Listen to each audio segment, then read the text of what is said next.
And we are recording. Welcome everyone to our 8-week gentle yoga class.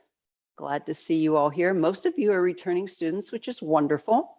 If you are new to yoga, hopefully you read the email that I sent where I explained that it's important for you to go at your own pace. There may be some things, this is a pretty gentle class, but there may be some things that are not right for your body. So you have to honor that and only do what feels comfortable, only go as far into a pose or do as many repetitions as you feel comfortable doing.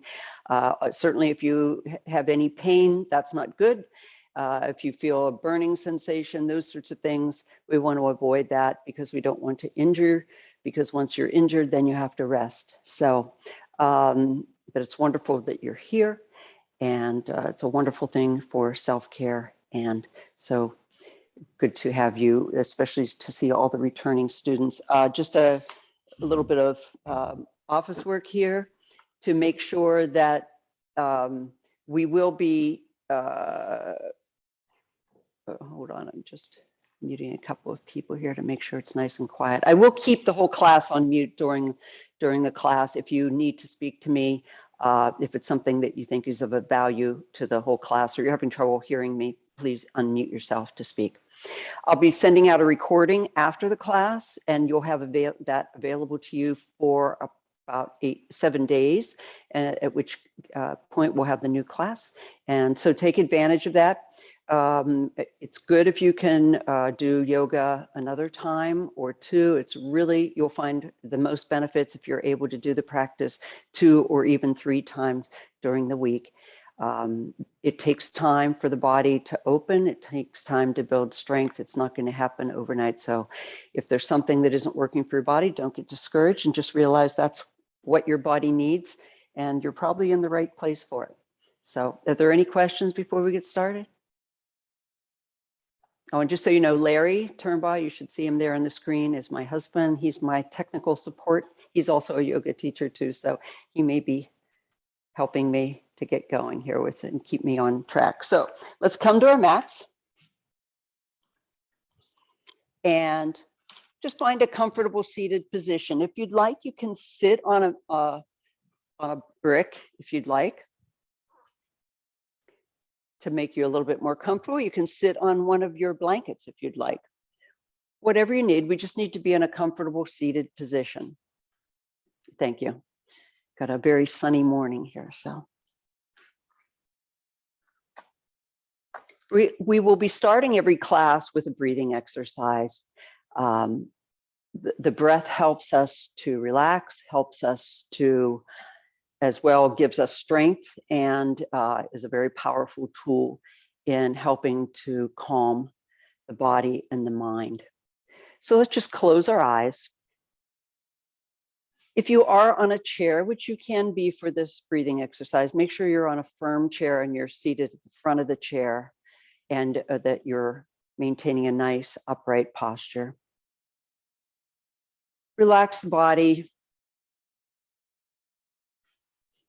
and come to your breathing. In yoga, we breathe through the nose, inhale and exhale. In the Patanjali's sayings, yogash chitta vritti niroha. Yoga is the cessation of the fluctuations of the mind. So let's begin to calm the mind. Yes, you'll have thoughts. What's for dinner? What did I not get? What did I forget? I don't know what I'm doing. Why did she say that to me? Let those thoughts go. You can acknowledge them, but let them go. Just like clouds in the sky. And one of the powerful tools we have for controlling the mind and quieting the mind is the breath. So begin to notice as you inhale through the nose, the cool air coming into your body, and the warm air as it exits, again through the tip of your nose. In yoga, we consider this fresh air, prana. It's life force, energy. So as you inhale, begin to visualize this wonderful sustaining life force, this golden or even white light coming into the body, feeling it fill your ribs, your lungs in the lower part of the body, the rib cage area, the stomach area. And that as you squeeze it out, you exhale, releasing all the stale breath, the things that no longer serve you.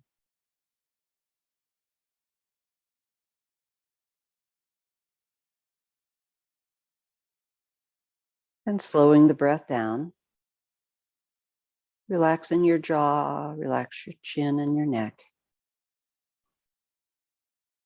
And feeling the breath filling the lungs in 3 parts, through the lower area around the stomach, out through the sides of the rib cage, and then up through the upper lung, even into the shoulder area. And then exhale in reverse, the top, the ribs, and the belly. And maybe slowing this breathing down to a count of 6 or 8, sort of like inhale, 2, 3, 4, 5, 6, 7, and exhale, 1, 2, 3, 4, 5, 6, 7. Continue at your own pace.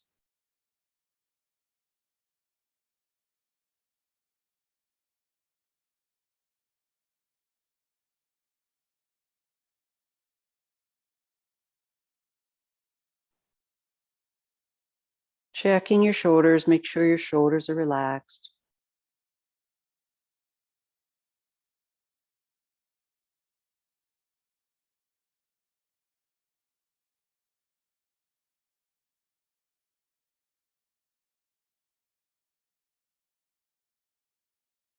And when we relax, we access that parasympathetic nervous system, which is in contrast to the sympathetic nervous system, which creates that fight or flight response that we've needed to survive when we were many years ago, and sometimes now, in which we unfortunately spend a lot of our time. The parasympathetic relaxes the body, cues the body that you're in a safe place, that you're in a space of healing. Another breath.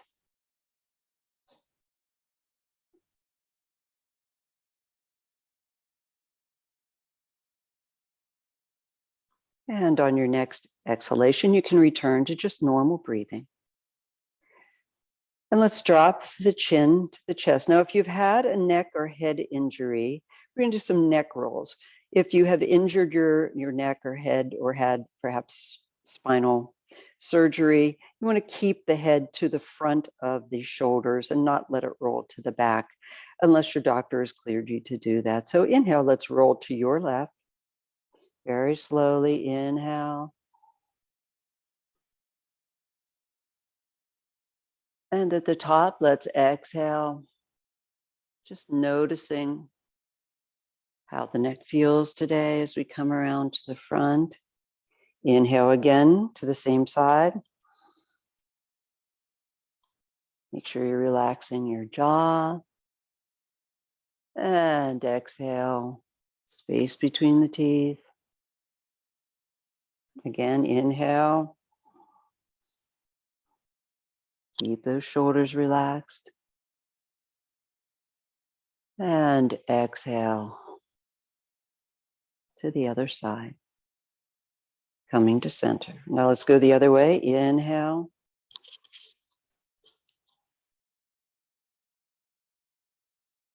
And exhale down the other side, just noticing if there's any little nibbits, any little tension spots. Inhale again. Sometimes we just wake up having had our head our neck frozen in a certain position and we wake up and need to just sort of loosen that up and wake it up. And coming back to center. You can open your eyes now. Let's bring both arms up and stretch up in a V shape, just reaching. At the same time, we're pressing down with the hips, creating some traction in the sides of the body here. Finding that space, keep your neck free and relaxed. Keep checking your jaw, make sure there's space between your teeth. Now pulling the arms down into the shoulder sockets, but keep that space, keep stretching the sides of the rib cage, making space in the back, and breathe.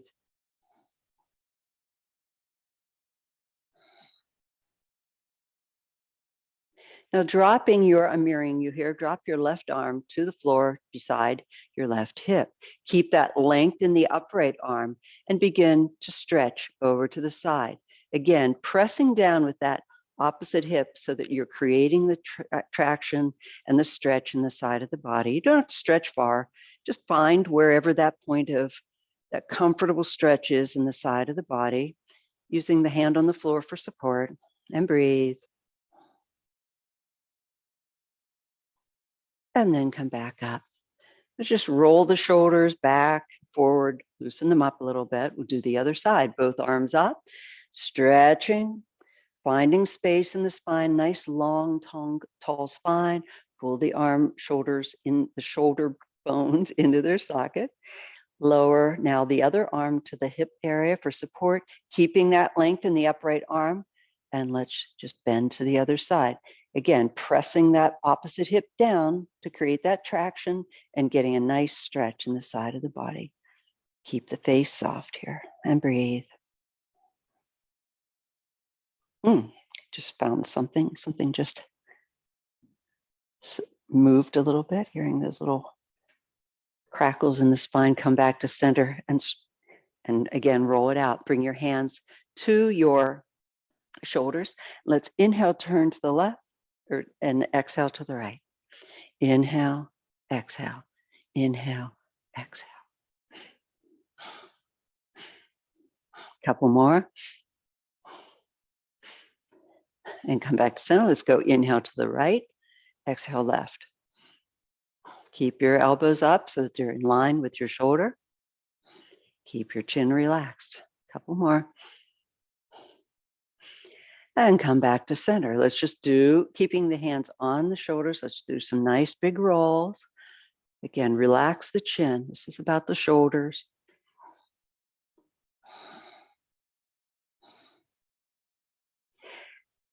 And now shake it out. Bring your hands to your knees. Inhale, we're going to do a seated cat-cow. So we're gently flexing the spine. We're going to inhale, look up, dropping the spine forward, and then exhale, pressing out to the back of the body, engaging your core, pressing the core back towards the spine, and flexing the spine. Inhale, flexing the other way, looking up. And exhale, pulling in to create our Halloween cat rounded back. Inhale up. And exhale, pressing out. Do just a couple more of these at your own pace, just visualizing the flexion of your spine, the entire length from the tailbone the whole way up to the base of the neck.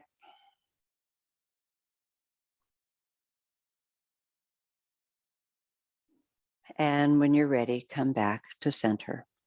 Bringing our hands out to our side with our fingers together and hands pointing down. We're going to flip the hands so that the pinky is now facing up, palms are facing up. Then flip them the other way so that the pinky is up the other way. Flipping them up the other way. And this is just a bit of a twist into the shoulder socket. Very slowly, but check your arms that they're at shoulder level. And breathe. Relax the neck.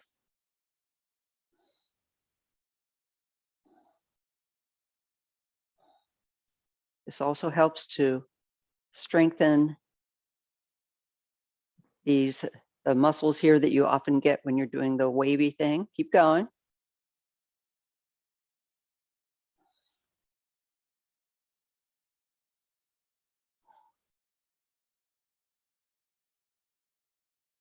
Couple more. It's a shoulder strengthener as well, gently.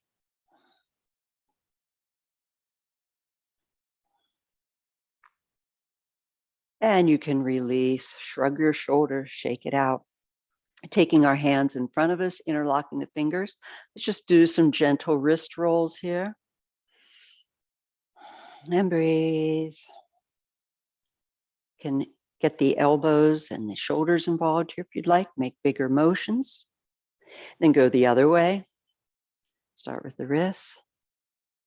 And then get the elbows going the other way and the shoulders. Press the arms out. Nice stretch here.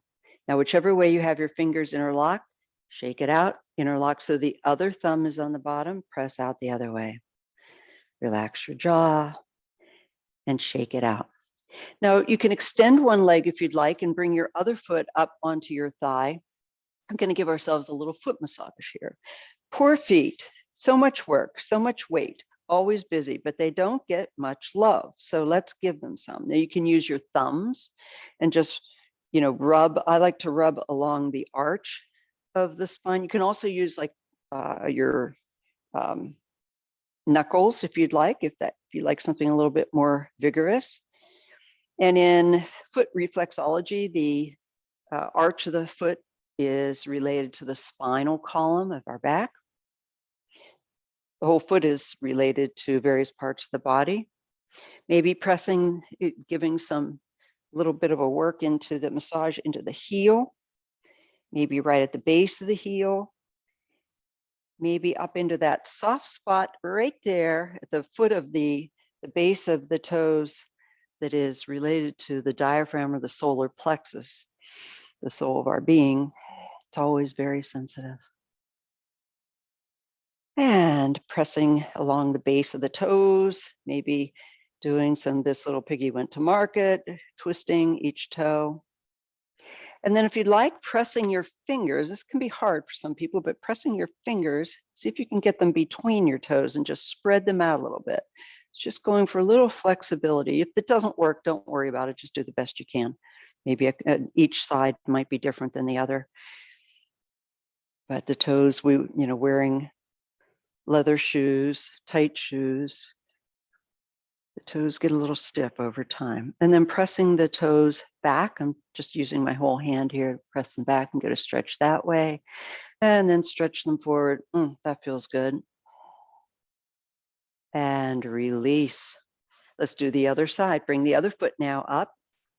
Again, you can sit in whatever position is comfortable for you. I just find it feels a little bit more comfortable with my one leg extended. And again, working on the arch of the foot there, the middle of the foot, maybe going along the outside of the foot, the heel, that spot right in front of the heel in the middle of the foot. And then working up to that solar plexus area, the base and middle of the base of the toe pads. And then the base of the toes. Twisting and squeezing each one of the toes.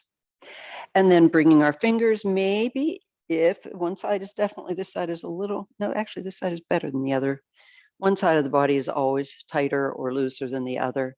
And just doing some work here, you can make some circles, one way, the other way, gently, of course. Nothing should hurt, don't force anything. And then taking your fingers out and giving a nice stretch of the toes one way. And then the other way. Okay, bringing the feet out in front of you.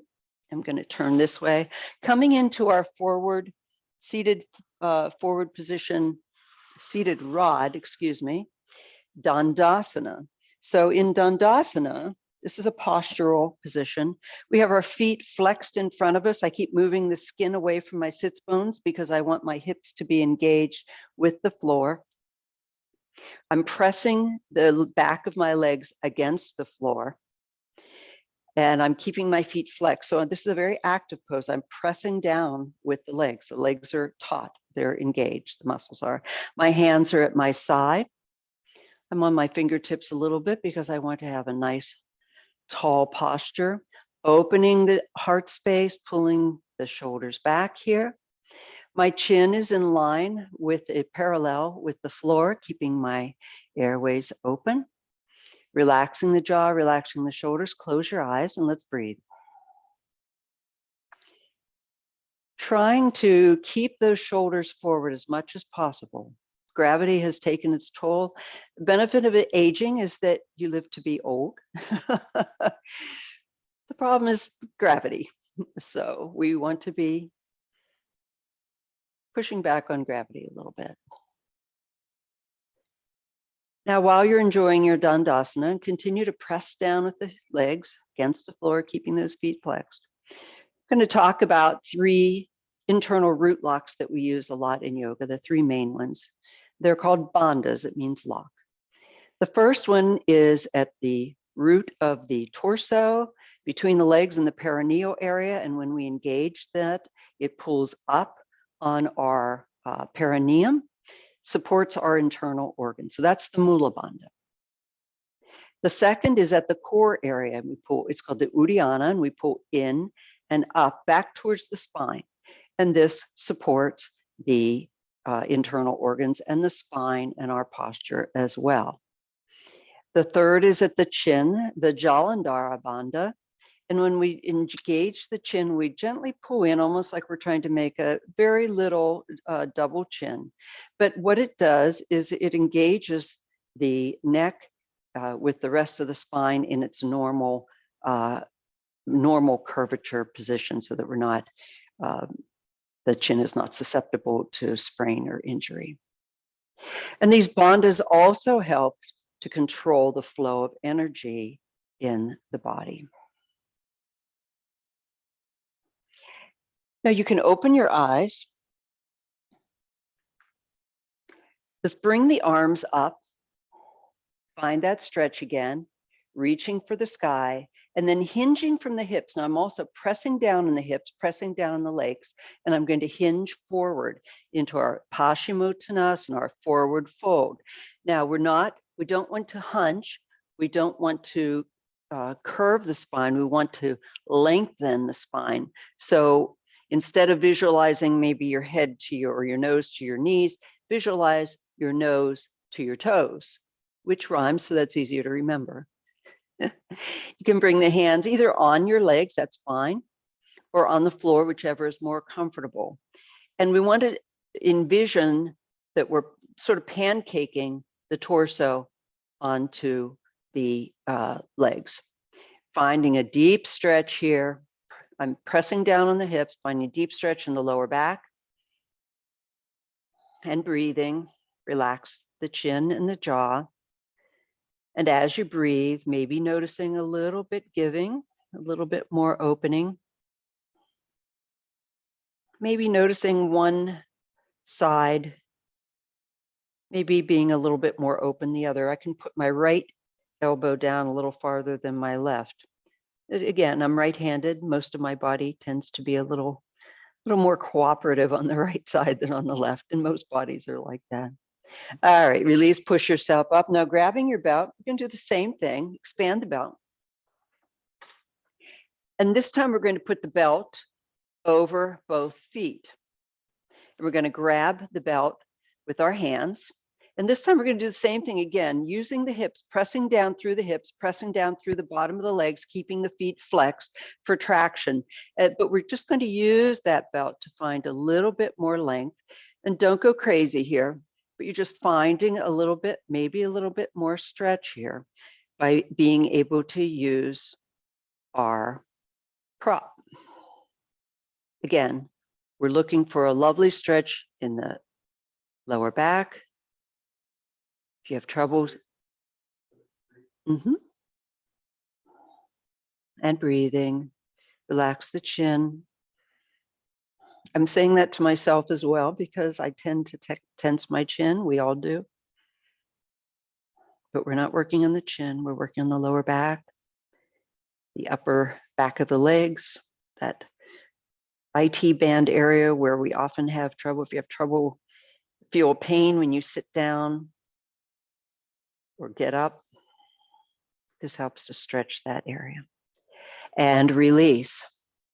Now, putting the band aside for the belt aside for a moment, let's bring one leg up, drop it to the side. The same, except we're going to do just one leg stretch. So inhale, the arms come up, exhale, coming forward to that foot. Janu Shirsasana, Shirsasana, sorry. And again, keeping that length, we're looking at length, not at bending. And breathe.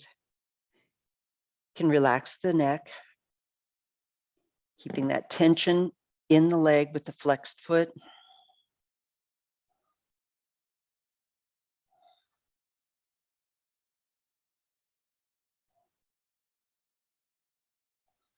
Breathing into it. One more breath. And then release, walks your hands back up. I'm going to face you this way just to give you another view of this. Now bring the other leg extended, flex the foot, press it to the floor. Again, moving my skin constantly away from my sits bones so that I have a nice connection of my hip bones with the floor. Bring the other foot up, bend it, drop it to the side. Inhale, arms rise.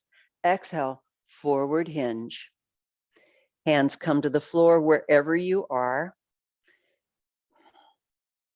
Yoga is a solitary practice. It doesn't matter what the person next to you is doing or the person on your screen is doing. It matters what is happening with your body. It's why you hear the phrase to listen to your body, because you're listening like, where am I? What is my body? What does my body need? Again, one side or the other. Maybe being a little bit more cooperative. The other side, maybe just needing a little bit more love. And breathe.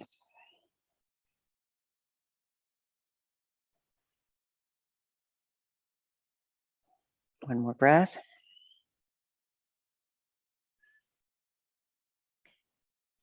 And coming up, one more leg stretch. Now I'm going to take my feet. I had them at about a 45-degree angle. I'm going to open it up a little bit more so that it's more like a, I don't know, I'm just a little bit more open here than a 90-degree angle with my bent leg. Still have the foot flexed, the straight leg, bent leg. Inhale, the arms rise. Now we're going to go to the side. Bring the long leg arm down to the floor for support. You can hold your foot or your leg, whatever is comfortable. And then we're just reaching. Keep the head relaxed and out of it here and looking forward.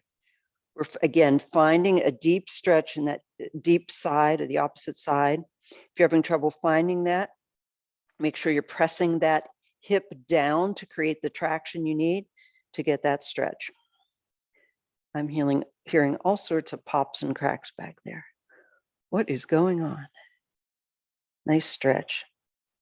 And come back to the center, shake it out. Let's do the other side. If you sit, is again, getting into this, sometimes this quadratus lumborum area, this area between your ribs and your pelvis, area of a lot of sort of mysterious back pains. This is one stretch. It's kind of hard to get to it. This is a stretch that I find is very helpful for that. Again, arms rise and bring the one arm down to the leg or the floor. Looking forward, relax the chin. Press down with the bent leg hip side, find your stretch, and reach for Mars with the upright hand. Ooh, more snap, crackling, and popping. Do they still have that cereal? Rice Krispies? Hopefully some of you remember what that is. And coming back to center. Shake it out. Let's come onto all fours now. Now on our hands and our knees, spread the fingers nice and wide.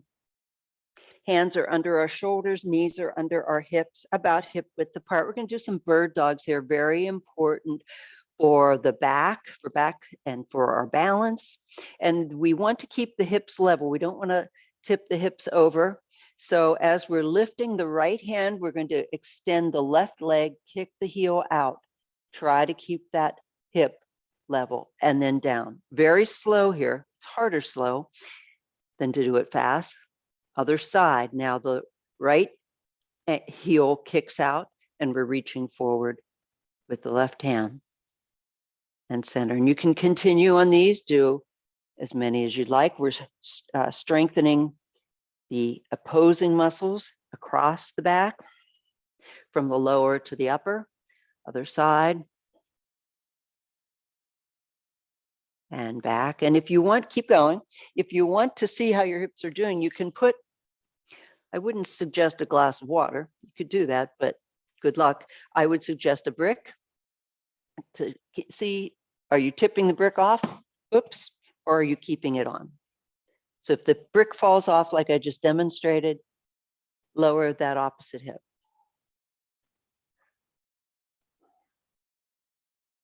We're working on the back.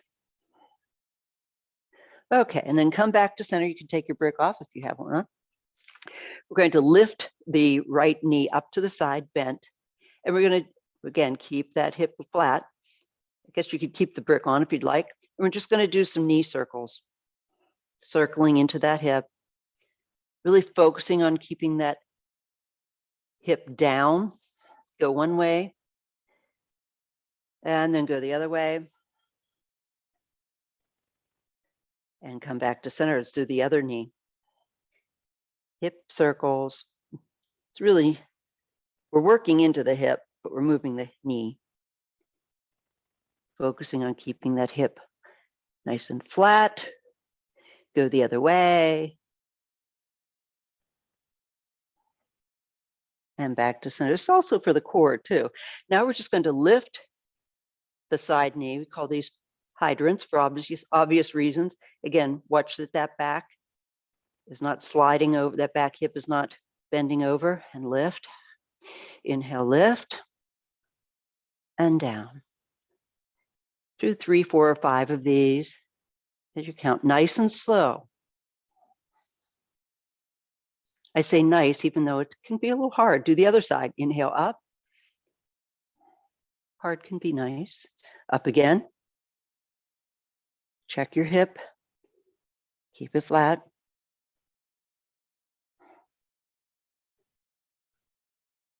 And center. Now, if you don't have any issues with if you don't have lower back pain, then let's do this next one. If you do have lower back pain, I would be careful with this one for a while. See how you feel after what we've just done.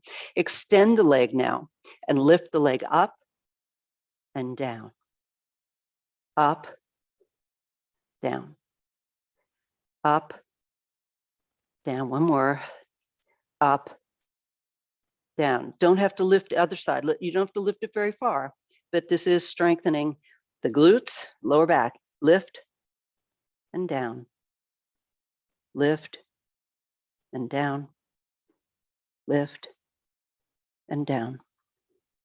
Lift and down. Now coming back to center, let's tuck our toes with our feet. Or your knees are under your hips. Hands are spread with your 2s and 3s facing somewhat towards the front of your mat. Tuck your toes, press up into downward facing dog, Adho Mukha Svanasana. Now in downward facing dog, we want to make sure that we're distributing the weight of our hand, or the weight that's going into our hands, not dumping into our wrist, but going into the soft pads of the base of our fingers and into the fingers themselves. We're pressing the hips up to the sky, getting a nice stretch along the back. Shaking the head, yes and no, to make sure the neck isn't not tensing here. And then we're going to press, we can work the legs, sort of walk your dog, as they say, stretching out the calves. Now, don't worry if your heels don't touch the floor. Some people are just anatomically unable to do that. So just press them down so that you get a nice stretch. Maybe come up onto your toes just to see how that feels. Pressing those hips up onto the sky, getting a nice little extra stretch in the toes, bringing the knees down maybe, and then pressing back, straightening the legs. Another breath here. Strong arms.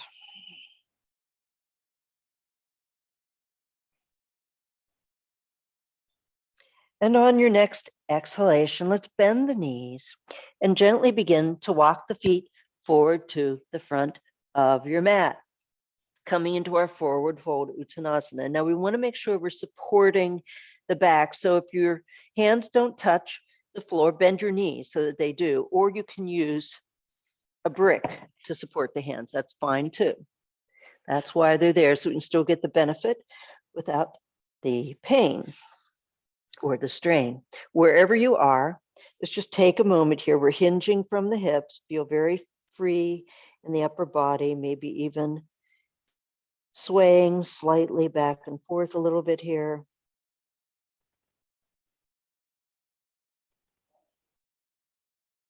When you're ready, coming up onto your fingertips and looking forward so that we're coming up halfway.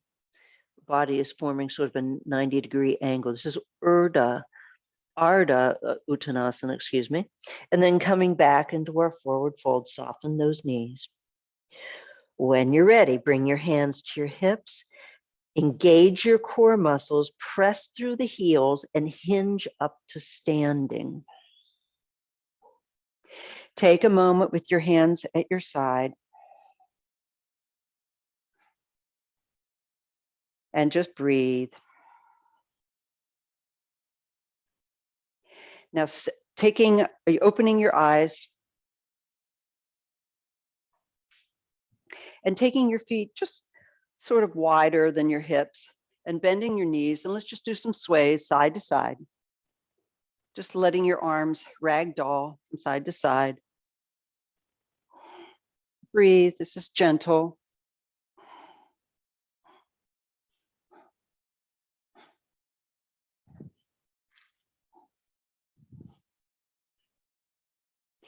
And when you're ready, let's come back to center. We're going to be doing a little bit of balance work in every class.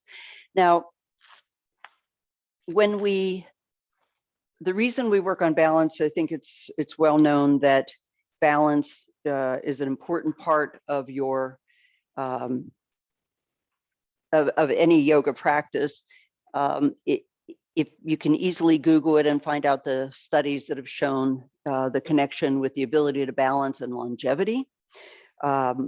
I'm not sure if that's just because you don't fall perhaps as much if you've built that, but it has to do with the connection of the inner ear and the brain and the body. So two things to remember. First of all, if we're going to do a balance, we want to be, especially if you're not steady on your feet or you haven't done balance work, make sure you're close to a wall. In fact, you can even do it at the wall just to begin with, if you're, we don't want anyone to fall, but be close to something to hold on to. And we're going to just basically, the two things to remember are to engage your muscles, really pulling all the muscles into the skeleton so that you're really engaging your core and keeping the body compact. The second thing is to find a point of view on the floor or any place. Floor is the lower, the easier, the higher, the harder. So challenge yourself appropriately. So finding a point of view, this is called a drishti, a focal point, and then transfer the weight onto the other leg, whichever one you'd like. When you're ready, lift the foot up. Now, maybe for some of you, just take it off the floor, just barely get the toe off the floor. If you'd like to come farther, bring the knee up. Keep engaging that core. See if we can hold it for 10 seconds.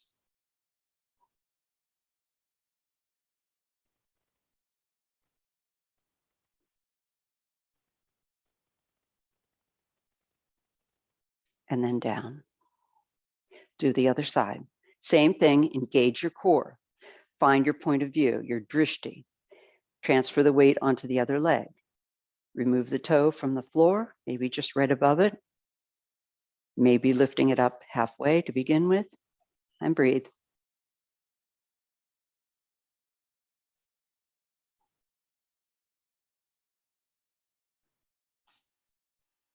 and down.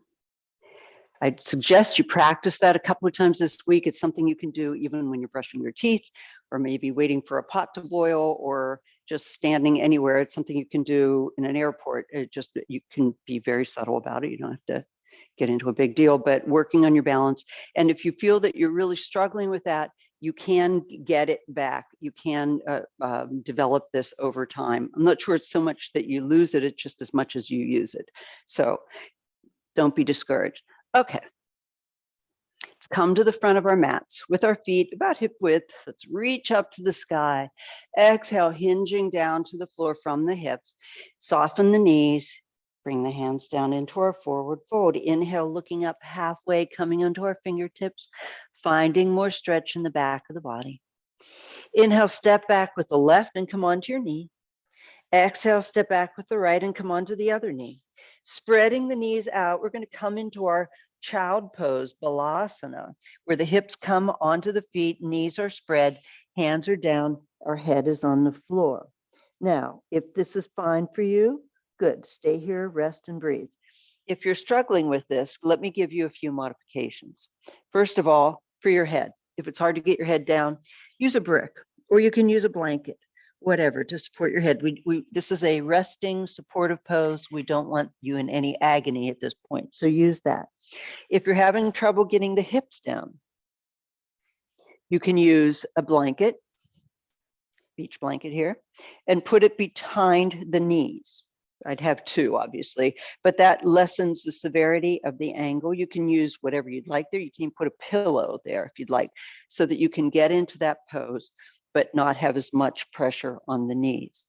Some people have trouble with their ankles, just having that pressure on the upper side of the ankle. You can put a washcloth under the ankle just to support it.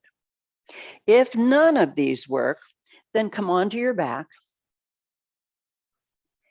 And you can do it upside down. Spread the knees and just gently put a little pressure on the legs to work on this opening here and to do it from this position.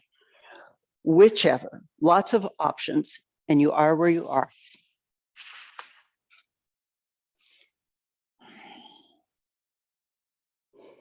Breathing into the back of our body, feeling the rib cage rise in the back as we breathe here. Feeling the opening in our hips. Relaxing our jaw, relaxing the neck. Taking any little wiggles and jiggles here that feel fun or comfortable to you. And enjoying your child pose.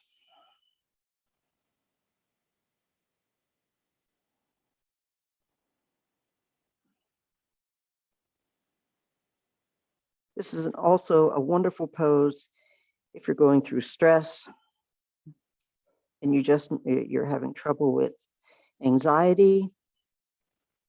Just come into this pose and relax and breathe.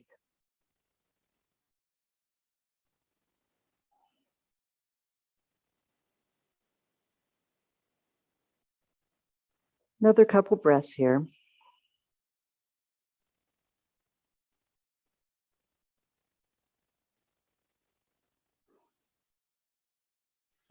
And then let's come up onto our knees. Cross your ankles behind you, press yourself back, bring your feet up front, and let's lay down. I'm just keeping my blocks here. Coming onto our back, bringing our knees up in over our chest with our feet off the floor, just interlocking your fingers in front of the shins here. And with your being on the small of your back, again, engaged with the floor. Let's just do some gentle circles here. Go one way. And then go the other way.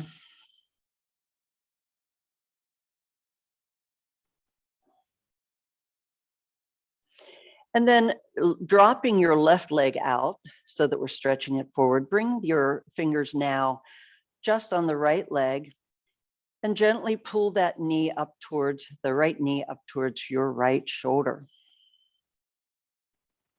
The outside of the body. And find your stretch.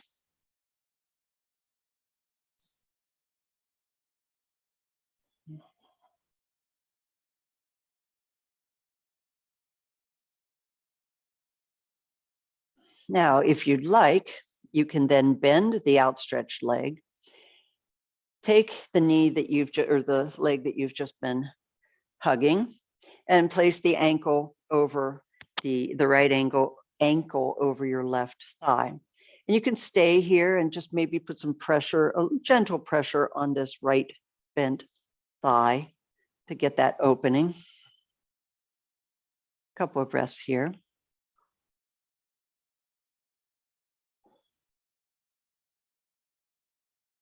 If you're comfortable there, you can bring your both hands behind the left thigh, interlock the fingers, bring that left foot off the floor, and gently bring the left thigh in towards the body.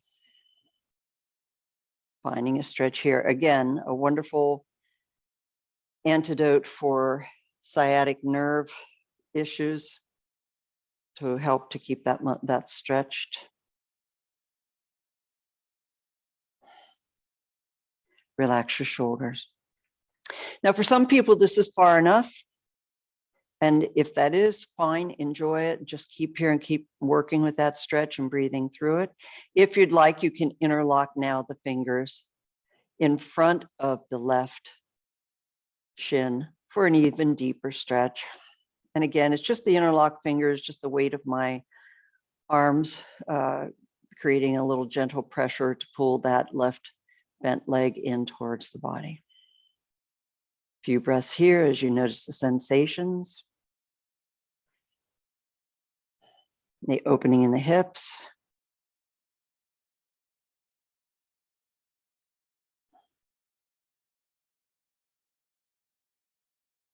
And again, you can stay here, or if you have your belt close to you, bringing the right, so I have my right elbow on the floor now. I'm using my right hand to cradle my right knee. I'm going to extend the left leg. And you can either, if it's available to you, of course, you can either grab that foot, that flexed foot on the inside like this, or you can take the belt. It's another option here. Put that belt over the foot, hold the belt with the left hand. So I'm cradling the right knee to keep it from collapsing in because we want to keep that open. Not pressing it any farther than I need to. I just don't want it to collapse in towards my body. And then I'm just putting some gentle pressure on that extended leg for a nice stretch. Again, these are the 3 phases. Find the one that most is suitable for where your body is now. And breathe.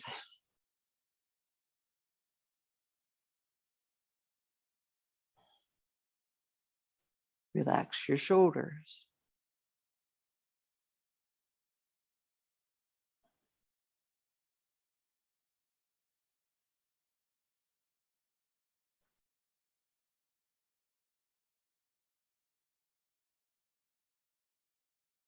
Another breath here. And when you're ready, you can take the belt from the foot, uncross your legs, give them a little wiggle here, and we'll do the other side. So now we're going to bring the left knee up towards the left shoulder, extend the right leg, find your stretch, mostly in the groin here. Okay. And breathe.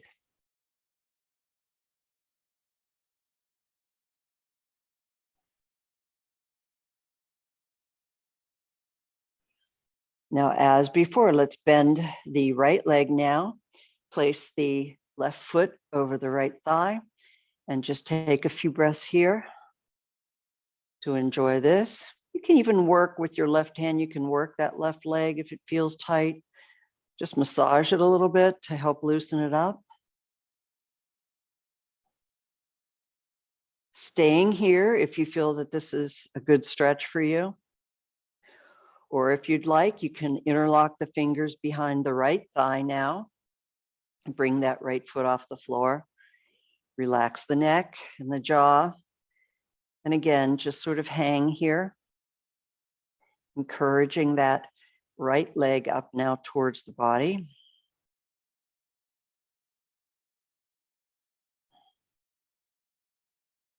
Feeling also an opening in the base of the left leg up in the hip area, hamstrings.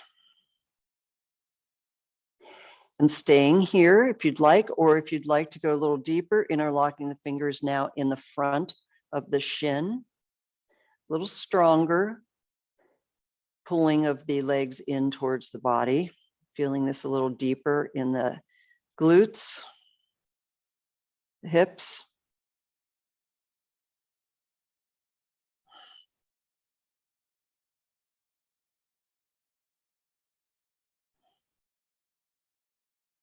And again, staying here if you'd like, or extending that right leg, grabbing it with your hand if that's available to you, or using the belt as I showed you before. If you're grabbing it, make sure you're grabbing it from the inside of the foot. I'm using my left hand with my to support my left knee with my left elbow on the floor, just to keep that left knee from collapsing inward towards the body. Relax the jaw.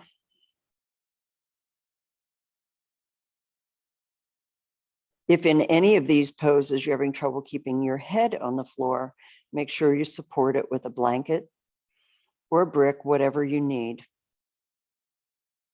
A couple more breaths here.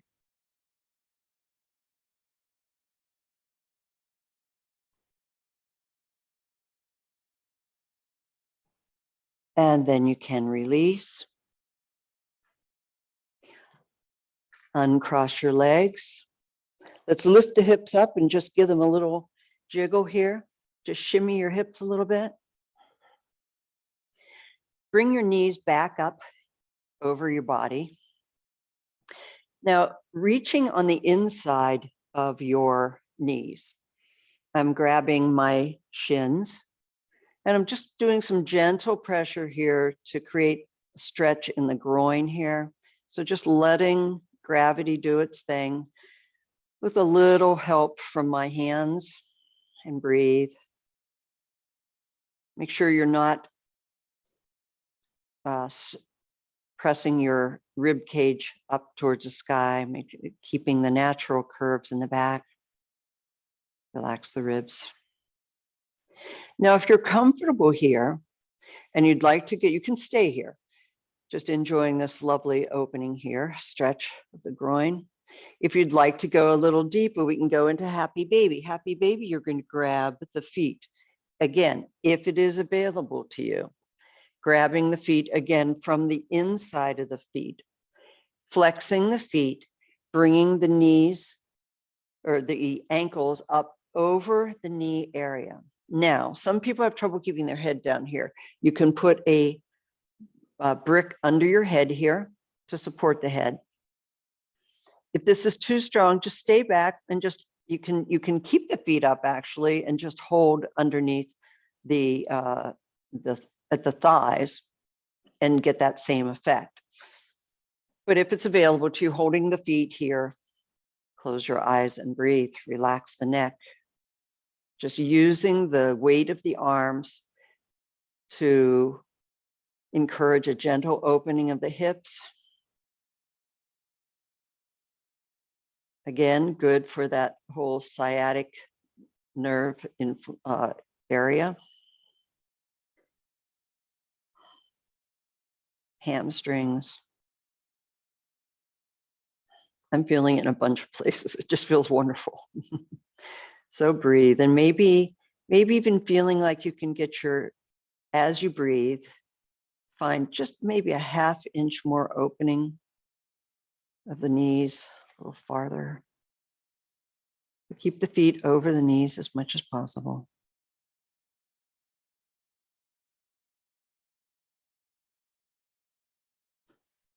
And this is a restorative pose that you can feel free to stay in. You can if you're watching this on video, you can turn it off and stay in for 2, 3, 4, 5 minutes if you'd like. Just be careful when you're starting out, go slow, see how you feel. And if you want to go deeper or hold it for longer, do that the next time. When you're ready, release the feet. Gently bring the feet back down to the floor. We're going to roll over onto the side. And actually, let's come onto our bellies.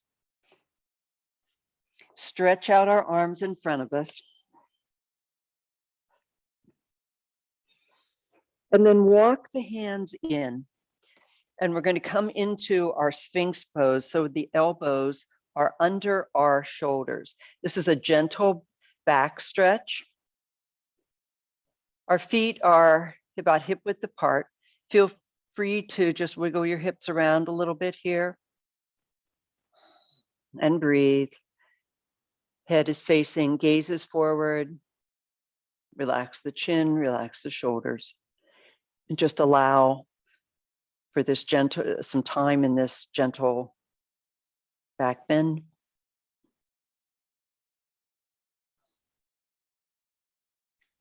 A couple of breaths.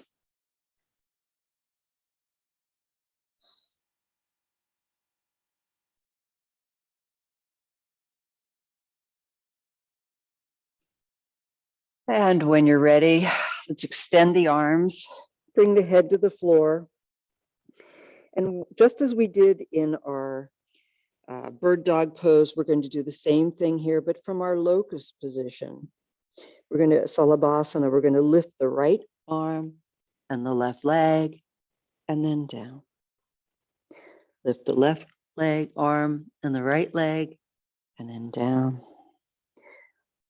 Back and forth, nice and slow.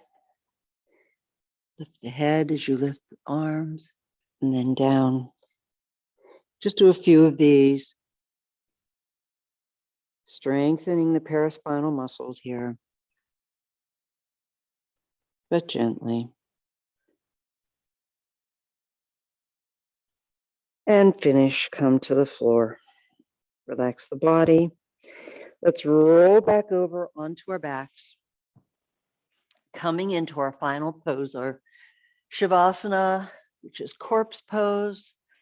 Let's take a final stretch, reach your hands out above your head, maybe interlocking the fingers and just stretch, kicking out the heels behind you.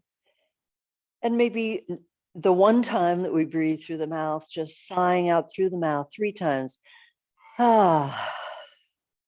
Again, inhale deeply through the nose, sighing it out. Ah. Releasing all that tension, all your worries, all your troubles. Inhale one last time. Ah. Bring your hands to your side. Palms facing up.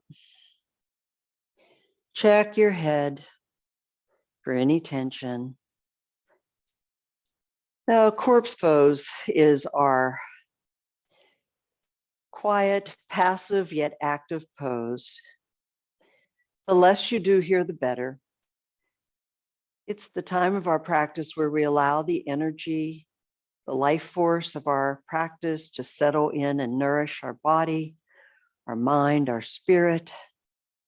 It's not sleeping, it's active, passively active.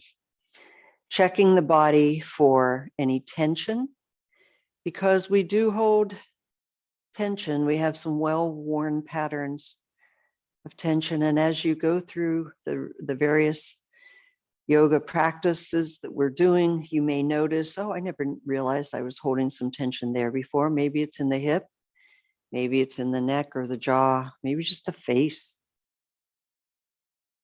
So we're scanning the body here, coming to normal breathing. Start with the feet, making sure the feet are just sort of lazily laying out to the side. Moving up the body, make sure your thighs are relaxed, the hips are relaxed, the belly relaxed. Check your chest.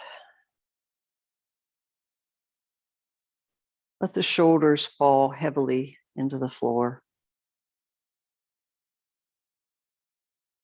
The arms, the hands, just relaxed.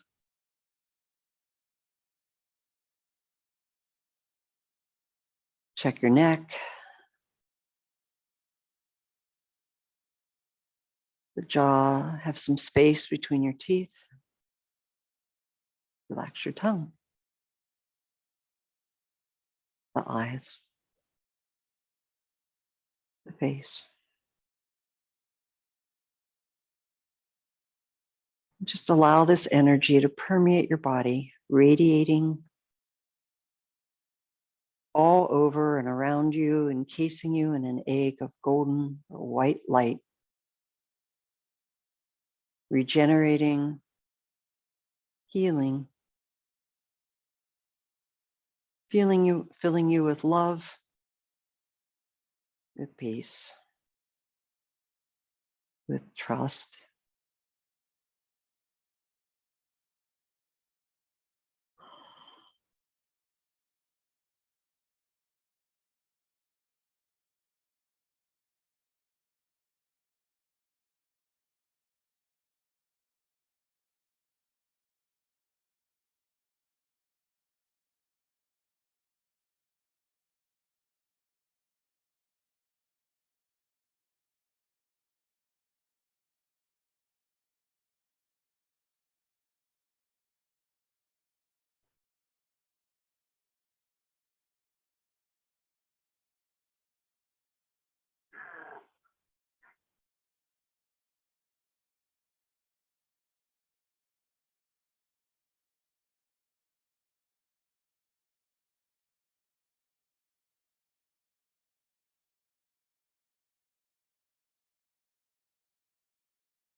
Beginning to gently move your toes and your fingers. Coming back to the awareness of your body. Let's bring our knees up. Bend your knees and bring them up, maybe over your body one last time for one last little hug.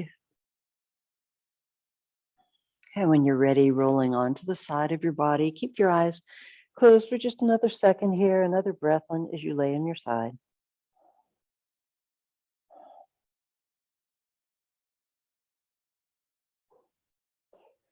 When you're ready, pressing yourself up into a seated position.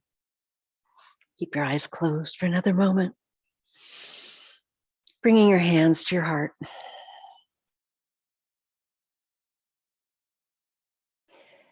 Thank you for sharing your practice with me today. Thank you for joining this class. I look forward to our weeks together. Have a lovely week. Namaste.